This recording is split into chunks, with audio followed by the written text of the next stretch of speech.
DM news ચેનલમાં આપનું હાર્દિક સ્વાગત છે। હું છું મેઘા અગ્રવાલ અને જોઈએ આજના સમાચાર। અમૃત ભારત સ્ટેશન યોજના હેઠળ ભીલડી ખાતે સાંસદ પરબતભાઈ પટેલના અધ્યક્ષસ્થાને તકતી અનાવરણ કાર્યક્રમ યોજાયો। વડાપ્રધાન નરેન્દ્રભાઈ મોદી આજે વર્ચ્યુઅલી ઉપસ્થિત રહી પશ્ચિમ રેલવેના 6 ડિવિઝનોમાં આવેલ 66 સ્ટેશનો સહિત ભારતીય રેલવેના 554 સ્ટેશનોના પુનઃ વિકાસનો શિલાન્યાસ ખાતમુહૂર્ત કરી રાષ્ટ્રને સમર્પિત કર્યા હતા। અંદાજિત રૂપિયા 4886 કરોડના ખર્ચે પુનઃ વિકસિત કરવામાં આવી રહેલા 66 સ્ટેશનોમાંથી 46 સ્ટેશનો ગુજરાત રાજ્યમાં છે, જ્યારે 11 મહારાષ્ટ્રમાં અને 9 મધ્યપ્રદેશમાં છે।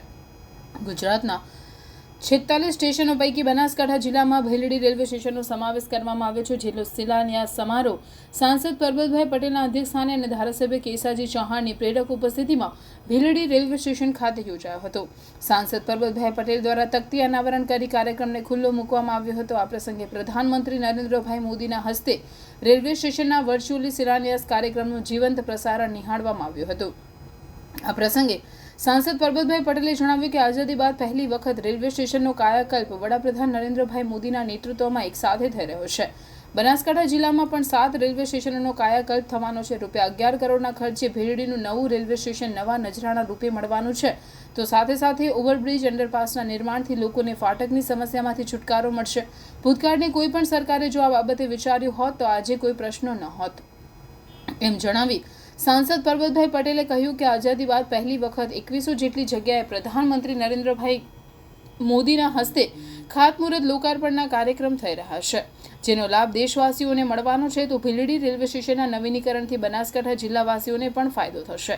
ધારાસભ્ય કેસાજી ચૌહાણે ભીલડી લુણી સુધીની રેલવે લાઇન 2029 સુધીમાં તૈયાર થઈ જશે એવો વિશ્વાસ વ્યક્ત કરતા રેલવે સ્ટેશનના કાયાકલ્પ થકી આ વિસ્તારમાં રોજગારીની નવી તકો ઊભી થશે, એમ જણાવી પ્રધાનમંત્રી નરેન્દ્રભાઈ મોદીના વિકસિત ભારતના સંકલ્પને સાકાર કરવા સૌને એકજૂથ બનવા આહ્વાન કર્યું હતું। આ પ્રસંગે અમદાવાદ રેલવે વિભાગના સિનિયર ડીએમઈ જગત અંબા પ્રસાદ, રેલવેના અધિકારીઓ, સંગઠનના જિલ્લા ઉપપ્રમુખ રસિકજી ઠાકોર, મંત્રી ખેમસિંહ ઠાકોર, ભીલડી મંડળના પ્રમુખ પાનસિંહ સોલંકી, ભીલડી મંડળ મહામંત્રી બાબુભાઈ રબારી, મહામંત્રી સુરેશભાઈ સિલ્વા સહિત મોટી સંખ્યામાં લોકો ઉપસ્થિત રહ્યા હતા। રેલવે પણ આપણે જોઈ છે નેરો ગેજ ચાલતી, અત્યારે બ્રોડ ગેજ પર રૂપાંતર અને ઇલેક્ટ્રિક થી રેલ ચાલે, કોલસામાંથી મુક્ત થાય એના માટેના કાર્યક્રમો અને આરઓબી ને અંડરબ્રિજ આપણી સગવડતા માટે મિત્રો આપણી કેટલી રજૂઆતો હોય, કેટલી વાર ફાટક દિવસમાં બંધ રહેતો હોય કે આપણે કંટાળી જતા હોય। મારું દિયોદરનું ફાટક હતું જે હમણાં પૂરું થયું કે અમે ત્યાંથી જતા હોઈએ તો દિવસમાં 40 વખત ક્યાંક તો 90 વખત ટ્રેન ફાટક બંધ થતું હોય। એટલે જ મેં તમને કોયલાની વાત કરી, એવા બધા જ ફાટકો જ્યારે કરવાના છે અને આ સરકારમાં જ મિત્રો થાય, ભૂતકાળની કોઈ સરકારોએ જો આ વિચાર્યું હોત તો આટલા પ્રશ્નો હોત નહીં। ત્યારે દેશના પ્રધાનમંત્રીને આપણે સાંભળવાના છે, રેલ મંત્રી પણ છે। અહીં જ્યારે બધા તમે ભેગા થયા તો ત્યારે મારે છે જે યાદ પણ કરાવવું પડે કે યાદ શક્તિ ખૂબ ટૂંકી હોય। તો ભીલડી ડીસા એટલે મારો પાણીવાળો વિસ્તાર, આજ સુધી મેં નપાળિયા વિસ્તારે જ તમારું પાણી મારા ધણીઓ પીધું કે મારી આ નાની દીકરીઓને ખબર નહીં હોય કે શું દશામાં બીજો બનાસકાંઠા જીવતો હતો। બનાસકાંઠાના પહેલા 11 તાલુકા હતા, ત્યારે રાધનપુર ને સાંતરપુર બનાસકાંઠામાં આવતા હતા। અત્યારે અને એના માટે 11 કરોડ જેટલી રકમ કેન્દ્ર સરકાર દ્વારા, મોદી સાહેબ દ્વારા, રેલવે મંત્રાલય દ્વારા આપણને ફાળવી એ બદલ આ વિસ્તારના જનપ્રતિનિધિ તરીકે દેશના વડાપ્રધાન, ગુજરાત સરકાર અને રેલવે મંત્રી, રેલવે મંત્રાલયનો હું આ વિસ્તારની જનતા વતી ખૂબ આભાર માનું છું। અને મિત્રો, મને કહેતા આનંદ થાય છે કે ભીલડી થી લુણી સુધીની railway line, double railway line નું કામ એ 3.5 કરોડના ખર્ચે 2029 સુધી પૂરું થાય એની પણ સરકારે જાહેરાત કરી છે, એનો નિર્ણય કર્યો છે। ત્યારે આ વિસ્તારનો ભવિષ્યની અંદર ખૂબ વિકાસ થવાનો છે, રોજગારીની વિપુલ તકો ઊભી થવાની છે। આ પ્રસંગે આપને ફરીથી શુભેચ્છાઓ પાઠવું છું અને આ તમારો જે કોયલાનો ફાટક છે એમાંથી પણ ઝડપી મુક્તિ મળે એના માટેના મારા પ્રયત્નો ચાલુ છે. હું ભગવાનને પ્રાર્થના કરું કે એમાં પણ આપણને વહેલી સફળતા મળે. મિત્રો, વિશેષ વાત નથી કરવી, પણ 2047 માં જ્યારે આપણા દેશની આઝાદીને 100 વર્ષ પૂરા થાય ત્યાં સુધી દેશ એક વિકસિત દેશ બને, ભારત આત્મનિર્ભર બને, એ આપણા વડાપ્રધાન અને આપણા સૌનો સંકલ્પ છે. સરદાર કૃષિનગર દાંતીવાડા કૃષિ યુનિવર્સિટી ખાતે રાજ્યપાલ આચાર્ય દેવવ્રતજીની અધ્યક્ષતામાં પ્રાકૃતિક કૃષિ પરિસંવાદ યોજાયો. ગુજરાત પ્રાકૃતિક કૃષિ વિકાસ બોર્ડ બનાસકાંઠા અંતર્ગત સરદાર કૃષિનગર દાંતીવાડા કૃષિ યુનિવર્સિટી દાંતીવાડા ખાતે રાજ્યપાલ આચાર્ય દેવવ્રતજીની ગરિમામય ઉપસ્થિતિમાં પ્રાકૃતિક કૃષિ પરિસંવાદ યોજાયો હતો. રાજ્યપાલ આચાર્ય દેવવ્રતજીએ ખેત પેદાશોના પ્રદર્શન અને વેચાણ સ્ટોલની મુલાકાત લઈ ખેડૂતો સાથે સંવાદ કરી પ્રાકૃતિક કૃષિ અંગે વિગતવાર માહિતી આપી લોકોને પ્રાકૃતિક કૃષિ તરફ વાળવા અનુરોધ કર્યો હતો.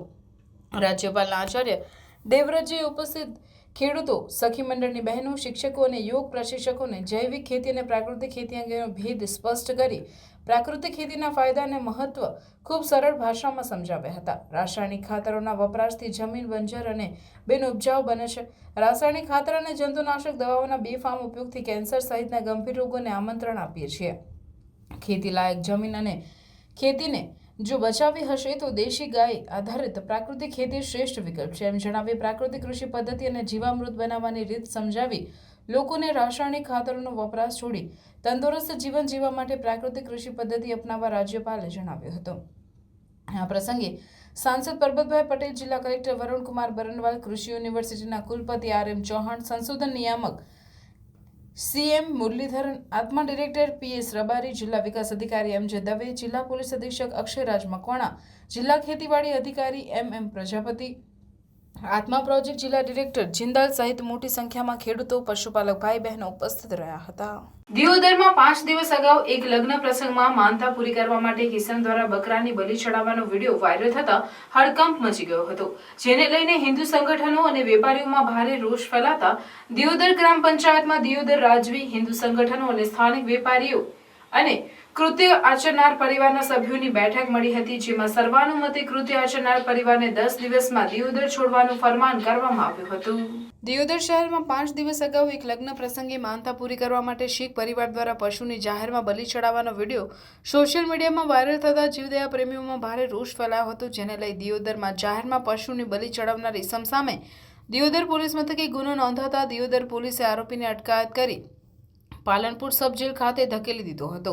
જોકે ઘટનાને લઈને ગ્રામજનોની અને સ્થાનિક લોકોની લાગણી દુભાતા અને જીવદયા પ્રેમીઓની રજૂઆતને ધ્યાને લઈ દિયોદર ગ્રામ પંચાયત કચેરી ખાતે દિયોદર રાજવી માનસિંહજી વાઘેલાના અધ્યક્ષસ્થાને દિયોદરના વેપારીઓ તથા હિન્દુ સંગઠનના સભ્યો અને જીવદયા પ્રેમીઓની બેઠક મળી હતી, જેમાં કૃત્ય કરનાર પરિવારના લોકોને પણ બોલાવવામાં આવ્યા હતા. જ્યાં ગ્રામજનોની રજૂઆત બાદ વિડીયો વાયરલ કરી સોશિયલ મીડિયામાં તેનો ફેલાવો કરી ગંભીર પ્રકારનું કર્યું હોવાથી એને વિડીયોને લઈ સ્થાનિક લોકોની લાગણી દુભાતા ગ્રામ પંચાયત દ્વારા પશુની બલિ ચડાવનાર પરિવારને તાત્કાલિક દિયોદર છોડી દેવા ફરમાન કરવામાં આવ્યું હતું, જેમાં નિર્ણયને સૌ કોઈએ વધાવી લીધો હતો. જોકે કૃત્ય આચરનાર પરિવારે પોતાના પરિવારને ભૂલ થઈ ગઈ હોવાનું અને આવી ભૂલ બીજી વાર નહીં થાય અને જો ભૂલ થાય તો ફાંસીએ ચડાવી દેજો તેવું કહી માફ કરી દેવા અરજી કરી હતી. છતાં પણ ગ્રામજનો અને હિન્દુ સંગઠનો પોતાના નિર્ણય ઉપર અડગ રહેતા આખરે 10 દિવસમાં કૃત્ય કરનાર પરિવારના સભ્યોને દિયોદર શહેર અને તાલુકો છોડી દેવાનું ફરમાન કરાયું હતું. આ ઘટનાને લઈને સ્થાનિકો, વેપારીઓ અને હિન્દુ સંગઠનોની લાગણી દુભાઈ હતી, જેથી તેમને બહાર કરવાનો સર્વાનુમતે નિર્ણય લેવાયો છે. મારું નામ અમૃતભાઈ ભાટી, હું એક સમાજનો કાર્યકર છું અને આજે લગભગ છેલ્લા 5 દિવસથી જે વિડીયો વાયરલ થયો હતો એના અનુસંધાનમાં ગામમાં એક અશાંતિ દોડી એવું વાતાવરણ પેદા થયું હતું અને ગામ લોકોની એક જ માગણી હતી કે આ લોકોને અહીંથી દૂર કરવા જોઈએ.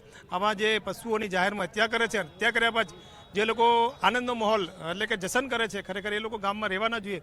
અને ગામ લોકોએ માનસિંહ બાપુને રજૂઆત કરી, પંચાયતને રજૂઆત કરી અને ગામના લોકોને જે રજૂઆતને ધ્યાનમાં લઈ આજે તમામ લોકો પંચાયતના ઘરે અહીંયા એકત્રિત થયા હતા અને એ ધ્યાને રાખી અને શીખ લોકોને બોલાયા અને કહ્યું કે તમે લોકો જે દિયોદર ગામની શાંતિ દોડી છે એટલે તમે આ ગામમાં રહી શકો નહીં. આવા હત્યારોને જે હત્યા કરી છે એ બદલ ગામે એક જ નિર્ણય કર્યો છે કે આ લોકો ખરેખર ગામમાં ના રહેવા જોઈએ અને એ લોકોને ગામ છોડવાનું પંચાયતે પણ કહ્યું છે અને તમામ સમાજના લોકોએ પણ વિનંતી કરી છે અને બાપુ સાહેબે પણ તમામ સમાજના લોકોની વિનંતીને આવકારી છે. એમને પણ કહ્યું છે કે તમે ગામ છોડી અને કંઈક બીજે જતા રહો. पूरा मामला क्या था और क्या डिसीजन लिया गया?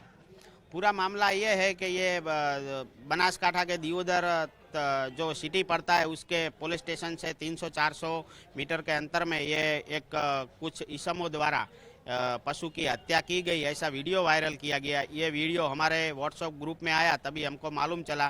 तो फिर तमाम संगठन, यहाँ के व्यापारी है, सब लोग मिलके नायब कलेक्टर साहब श्री PSI साहब सबको हमने रिक्वेस्ट की, सर ये वीडियो वायरल हुआ है, इसके लिए आप जो एक्शन लेना है वो लीजिए. और ये वीडियो वायरल होने से पूरे दियोदर का माहौल ख़राब हो गया है.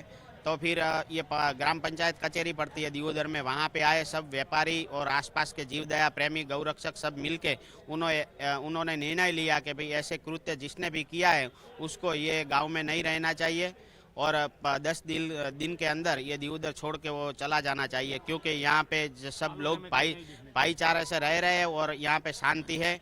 तो ये हमारा दियोदर सिटी है और पूरा तालुका है, उसका वातावरण ऐसे ही बना रहे, इसलिए हमने ये निर्णय लिया है. શું કહેશો તમને અહીંયાથી ગામ બહાર જવાનો નિર્ણય સામૂહિક રીતે કરાયો છે? હવે બાપુ ગામવાળાને બધાને કેવું બોલે 5 તારીખે તમે ગામ છોડી દો, નહીં તો તમારા ઉપર જોખમ છે. 5 તારીખે તમે ગામ છોડી દો. તો અમે કીધું બાપુને અમે થોડી મુદત આપો તો અમે છોડી દેશે. બધા અમને તો બહુ રિક્વેસ્ટ કરી દેવધર ગામવાળાને, તો ભાઈ તમને તો હાથ જોડે છે, અમારી ભૂલ થઈ ગઈ, અમને એક બાર માફ કરો. આવું કૃત્ય કરવાનો વિડીયો વાયરલ થયો છે. વિડીયો વાયરલમાં એક આરોપીની અટકાયત કરી છે તમારામાંથી. ખાસ કરીને જો આવું કૃત્ય કરવું જોઈએ, જો આરોપીઓ તો આરોપીઓ જેલમાં પડ્યો છે, જેને કર્યું છે તો જેલમાં પડ્યું છે. અમે તો કશું કર્યું નહીં બાપુ, જેને કર્યું છે સજા ભોગે છે. એ જેલમાં પાલનપુરની જેલમાં પડ્યો છે. એના છોછા એ 2 છોકરા છે, ના 2 બહુ છે. અઠવાડિયા 2 દાડામાં પરણાઈને લાવ્યો તો 22 તારીખે. જો અમારી સમાજમાં થતું હતું એ કર્યું બાપુ. એ બધા અમારે દુશ્મન લોકોને જરો જાહેર કરી દીધું, પબ્લિકમાં જાહેર કર્યું અમારા દુશ્મન સરદાર ભાઈ લોકોને. नहीं तो हमारे तो कोई देवधर में भी तो कुछ नहीं, हमें तो फुग्गा और चश्मा बेचीने साहब खाता था हमारा भाई लोग को. बीजे हमारी कोई रिक्वेस्ट नहीं. और हमें तो देवधर वाला ने अभी भी रिक्वेस्ट करे थे हाथ जोड़ीने, हमने एक बार माफ करो. एक बार तो राम भी माफ करे, भगवान भी माफ करे, इंसान भी माफ करे. आदमी से गलती थाय कि भगवान से भी गलती थी थी तो भगवान ने भी माफ કર્યું હતું. एक बार रिक्वेस्ट है हमने माफ करो, बीजू कशी नहीं मालिक, गलती થઈ ગઈ, एक बार माफ करो. अब हमारे 7 आदमी लेडीज છે, બધી લેડીઝ છે, તો હવે થાય ને પરગવાટ. હવે ક્યાં જ આવે? અમે નવા આદમી છે, દેવધરમાં અમે રિક્ષા રાખી હતી. હવે દેવધર ભાઈઓ તો અમે રિક્ષા કરે છે. એક બાર અમને માફ કરો, બીજી બાર ગલતી થાય તો અમને ફાંસી ચડાવી દો. મારું નામ હિંમતસિંહ પ્રધાનસિંહ દુધાની, રેવા વાળો કપ્પડવંત, ખેડા જિલ્લા. દિયોદરમાં વાલ્મીકી, જેને જૂના જમાનામાં આપણે ભંગીભાઈઓ કહેતા, વાલ્મીકી સમાજનો એક ફેમિલી દિયોદરમાં રહે છે અને આપણે સરદારજી છે. એમના ઘરે 2 દીકરોના લગ્ન પ્રસંગ હોય, એ લોકો બકરો લાવી અને ઝટકો કરી અને એમના મહેમાનોને સાથે પાર્ટી કરવાનું આયોજન હતો. પણ દિયોદરના અંદર એક ધાર્મિક ગામ છે અને લોકોએ આ વિડીયો જોયો, એનાથી લોકોને દુઃખ થયો. આમને પણ આવી રીતે જાહેરમાં બકરાની બલિ ના ચડાવવી જોઈએ. એનાથી કરીને દિયોદર ગામના તમામ સનાતન ધર્મના ભાઈઓ અને બીજી સમાજના ભાઈઓને પણ આમાં રોષ છે, ખરાબ લાગ્યો છે. એટલે એ લોકોને આપણે બોલાયા અને જે ભાઈએ બલિ કરી હતી એને પોલીસે અરેસ્ટ કરીને એને જેલમાં મૂકી દીધો અને હાલ એ ભાઈ જેલમાં છે. એના મોટા ભાઈ અને એના 2 મોટા ભાઈ જે મોડાસા રહે છે એ આવ્યા છે. એના 2 દીકરાને પંચાયતમાં બોલાયા હતા અને ગામ આગેવાનોની હાજરીમાં એ લોકોને કીધું હતું ભાઈ તમે ગામની ઈચ્છા છે કે તમે દિયોદરના વતની છો નહીં ને તમારે દિયોદર તમારા મૂળ વતનને જાતું રહેવું, દિયોદર છોડી દેવું.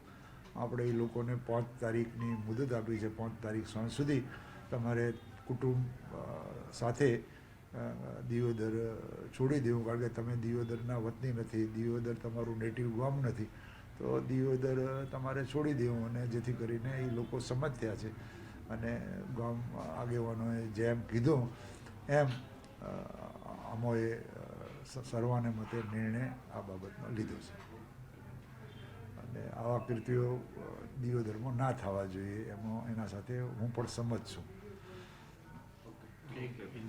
ધાનેરા થરાદ રોડ પર મોતની મુસાફરીનો વિડીયો વાયરલ થયો. ગાડીના કંઠેડા પર બેસીને વિદ્યાર્થીઓ મુસાફરી કરી રહ્યા છે. શટલ ગાડીમાં વિદ્યાર્થીઓને ગાડીની ઉપર બેસાડી ડ્રાઈવર મોબાઈલમાં ચેટિંગ કરી રહ્યો છે. મોબાઈલ વાપરતા સમયે ગાડી પલટી દુર્ઘટના સર્જાય તો જવાબદાર કોણ? જિલ્લા ટ્રાફિક પીઆઈ અને તેમની ટીમ બેદરકારીને લીધે બનાસકાંઠામાં શટલ ચાલકો બેફામ બન્યા. ટ્રાફિક પોલીસની ઢીલી નીતિના લીધે બનાસકાંઠામાં મોટા અકસ્માત સર્જાઈ શકે છે. બનાસકાંઠામાં એક નકલી સરકારી અધિકારી બની ફ્રોડ આચરતા ફરિયાદ નોંધાઈ. લોન અપાવવાના બહાને 28 થી વધુ ખેડૂતો સાથે છેતરપિંડી. ગાંધીનગરમાં ખેતીવાડી વિભાગના નોકરી કરતા હોવાની ઓળખ આપી ખેડૂતોને છેતર્યા. ખેડૂતોને સરકારી યોજનામાં લોન અપાવવાના બહાને પૈસા પડાવ્યા. પશુ અને હોમ લોન સબસિડી સાથે અપાવવાના બહાને ખેડૂતો પાસેથી પૈસા પડાવ્યા. ખેડૂતો પાસેથી 10.68 લાખ હંકેરી જતા 2 શખ્સો સામે ફરિયાદ. ભાવનગરના ભૂતિયા ગામના ભાવેશ ડાભી અને ઉજા સહિત 2 લોકો સામે ફરિયાદ નોંધાઈ. થરાદ પોલીસે સમગ્ર મામલે વધુ તપાસ હાથ ધરી. ઇનોવેટિવ એક્ટિવિટીઝ ગ્રુપ ઇન્ડિયા, જે દેશના તમામ રાજ્યો અને કેન્દ્ર શાસિત પ્રદેશો સાથે સંકળાયેલું એકમાત્ર અને સૌથી મોટું સ્વપ્રેરિત ઇનોવેટિવ શિક્ષક જૂથ છે. રાષ્ટ્રીય નવીન શિક્ષા રત્ન પુરસ્કાર 2023નું આયોજન તેની છત્તીસગઢ ટીમ દ્વારા કરવામાં આવ્યું હતું. ગુજરાત રાજ્યમાંથી ઉત્પલ કુમાર લાલાભાઈ કુલકર્ણીના એવોર્ડ માટે પસંદગી કરવામાં આવી છે, જેઓ માલીવાસ પ્રાથમિક શાળા તાલુકો દાંતીવાડ જિલ્લો બનાસકાંઠા ગુજરાતમાં પોસ્ટેડ છે અને વિદ્યાર્થીઓના વિકાસ માટે ઘણા ઉત્કૃષ્ટ કાર્યો કરી રહ્યા છે. એવોર્ડ સામગ્રી તેમને છત્તીસગઢ રાજ્યમાંથી સ્પીડ પોસ્ટ દ્વારા મોકલવામાં આવી હતી અને પ્રાપ્ત થઈ છે. આ જૂથના વડા સંજીવ કુમાર સૂર્યવંશી છે, જેઓ સરકારી પૂર્વ માધ્યમિક શાળા નંદોર કલાન જિલ્લા શક્તિ છત્તીસગઢમાં પોસ્ટેડ છે. બાળકોના સર્વાંગી વિકાસ માટે તેમના ઉત્કૃષ્ટ અને નવીન કાર્ય માટે તેઓ સમગ્ર દેશમાં એક ઉત્તમ શિક્ષક તરીકે જાણીતા છે. ગુજરાત રાજ્યના શિક્ષકોના ઇન્ટરવ્યૂ લેવા અને કાર્યક્રમના આયોજન માટે ડોક્ટર પ્રજ્ઞાસિંહ, આશા ઉજ્જૈની, શ્રીકાંતસિંહ, જગજીવન કૈવર્ત્ય, દુર્ગેશ દેવાંગન વગેરેનો સહયોગ પ્રાપ્ત થયો છે.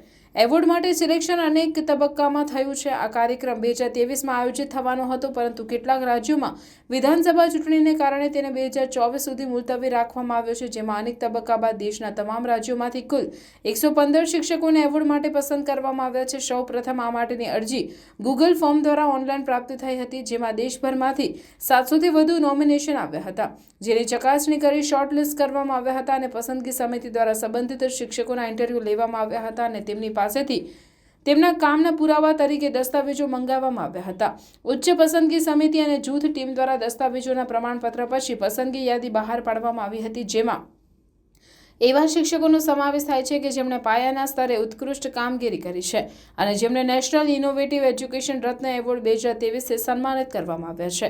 આ સન્માન મેળવીને ઉત્પલ કુમાર કુલકર્ણીનું બનાસકાંઠા જિલ્લાના જિલ્લા વિકાસ અધિકારી MJ દવે સાહેબ, જિલ્લા પ્રાથમિક શિક્ષણ અધિકારી વિનુભાઈ પટેલ સાહેબ અને જિલ્લા નાયબ પ્રાથમિક શિક્ષણ અધિકારી ભરતદાન ગઢવી સાહેબે અભિનંદન અને શુભેચ્છાઓ પાઠવી હતી અને ગુજરાતના તમામ હિતેચ્છુ શિક્ષકો તેમજ શિક્ષણ જગત સાથે સંકળાયેલ સૌને શુભેચ્છાઓ પાઠવી હતી. ડીસા કોર્ટ દ્વારા પત્નીના હત્યારા પતિને આજીવન કેદની સજા ફટકારાઈ. વિરુણા ગામનો પરિણીત યુવક અન્ય યુવતીના પ્રેમમાં હોય પત્નીને ટૂંપો આપી હત્યા કરી હતી. ડીસાના ભોયણ ગામની સીમા 5 વર્ષ અગાઉ પત્નીની હત્યા કરનાર પતિને ચોથી એડિશનલ સેશન્સ કોર્ટે આજીવન કેદનો હુકમ કર્યો છે.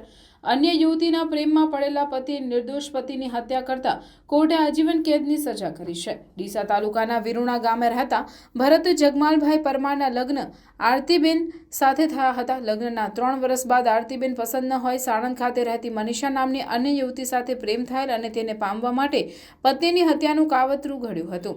જે મુજબ 13 સપ્ટેમ્બર 2019ના રોજ મળવા માટે પત્ની આરતીબેનને ડીસા બોલાવી હતી અને તેને ભોયણ ગામની સીમમાં લઈ ગયો હતો. ત્યારબાદ ભરતે તેની પત્નીને ડ્રેસના દુપટ્ટા વડે ગળી ટૂંપો આપી હત્યા કરી ત્યાંથી નાસી ગયો હતો. જે બાબતની જાણ થતાં મૃતક આરતીબેનના પિતાએ ડીસા રૂરલ પોલીસ મથકે ફરિયાદ નોંધાવી હતી.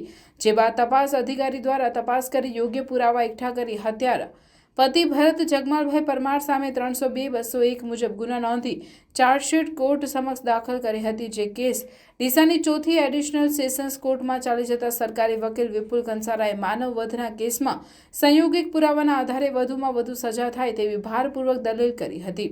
પુરાવાઓને ધ્યાને લેતા ચોથી એડિશનલ સેશન્સ કોર્ટે આરોપી ભરત જગમાલભાઈ પરમારને આજીવન કેદની સખત સજા અને ₹10,000નો દંડ ભરવાનો હુકમ કર્યો હતો.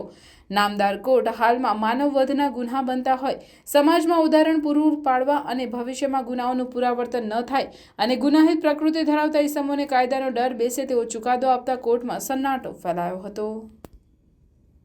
ડીસામાં બનાસ નદી પર ચેકડેમ બનાવવા માટે તંત્ર દ્વારા સર્વેની કામગીરી હાથ ધરાઈ છે. સિંચાઈ વિભાગ અને ભૂમિ કન્સલ્ટ દ્વારા નદીમાં 9 કિલોમીટર સુધીમાં સર્વેની કામગીરી હાથ ધરી હતી. ડીસા સહિત આજુબાજુના વિસ્તારમાં છેલ્લા ઘણા વર્ષોથી પાણીના તળ દિવસે ને દિવસે ઊંડા જઈ રહ્યા છે. તેના કારણે ખેડૂતોની સિંચાઈની સમસ્યામાં દિન પ્રતિદિન વધારો થઈ રહ્યો છે. ત્યારે બનાસ નદીમાં પાણીના તળ જળવાઈ રહે તે માટે ડીસાના ધારાસભ્ય પ્રવીણ માળીએ સરકારમાં રજૂઆત કરી હતી, જેના ઉપાય માટે ધારાસભ્યએ ડીસા પાસે બનાસ નદીમાં ચેકડેમ બનાવવામાં આવે તો પાણીનો સંગ્રહ થાય અને તેનાથી પાણીના તળ જળવાઈ રહે, ખેડૂતોને સિંચાઈમાં પડતી તકલીફોનો ઘટાડો થાય તેવી રજૂઆતને પગલે સરકારે હવે બનાસ નદી પર ચેકડેમ બનાવવા માટેની સર્વેની કામગીરી હાથ ધરી છે. સિંચાઈ વિભાગ અને ભૂમિ કન્સલ્ટ નામની એજન્સીની સંયુક્ત ટીમ બનાસ નદી પર પહોંચી સર્વેની કામગીરી શરૂ કરી છે.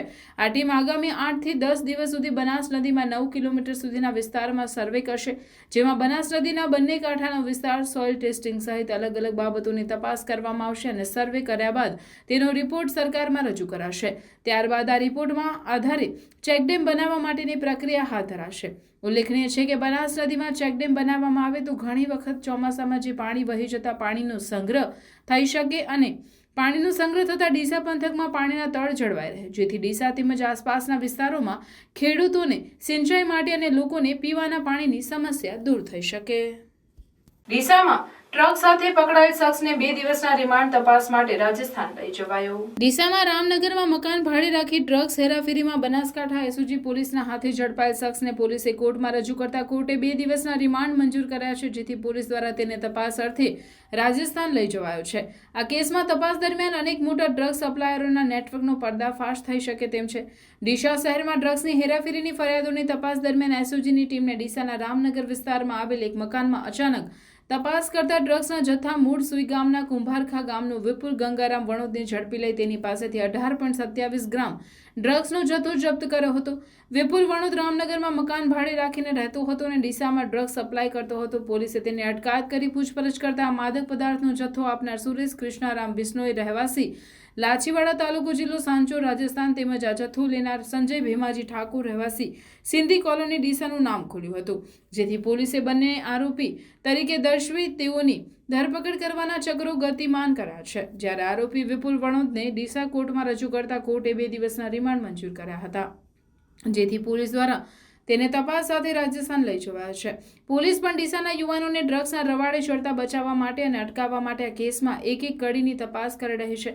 ત્યારે આ કેસમાં પોલીસ તપાસ દરમિયાન ડ્રગ્સ સપ્લાયનું મોટું નેટવર્ક બહાર આવે તેવી શક્યતા છે.